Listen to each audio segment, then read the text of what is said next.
10th class and inter public exams దగ్గర పడుతుండడంతో students బుక్స్తో కుస్తీలు పడుతున్నారు. అయితే ఎగ్జామ్స్ టైంకి సిలబస్ కంప్లీట్గా చదవగలమో లేదో, ఇంకా ఎగ్జామ్స్ ఎలా రాస్తామో అనే ఒత్తిడి ఈ టైంలో వారిలో ఎక్కువగా ఉంటుంది. సో పేరెంట్స్ వారిని గమనిస్తూ ఉండాలి. మీ పిల్లల్లో కూడా ఎగ్జామ్స్ అంటే భయం, ఇంకా ఆందోళన కనిపిస్తూ ఉంటే కాసేపు టైం స్పెండ్ చేసి వారితో సంతోషంగా మాట్లాడండి. అలాగే ఎప్పుడూ చదువుతూ ఉండడమే కాకుండా మధ్య మధ్యలో గ్యాప్ ఇచ్చి రెస్ట్ తీసుకోమని చెప్పండి. అలాగే వారు ఏ సబ్జెక్ట్ విషయంలో ఎక్కువగా టెన్షన్ పడుతున్నారో అడిగి తెలుసుకొని ఆ సబ్జెక్ట్ పట్ల వారికి ఉన్న భయాన్ని పోగొట్టేలా మోటివేట్ చేయండి.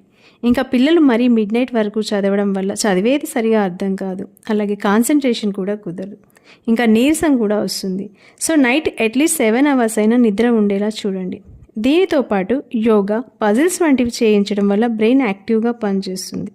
అలాగే కొంతమంది పిల్లలు ఎగ్జామ్స్ భయంతో సరిగా తినరు.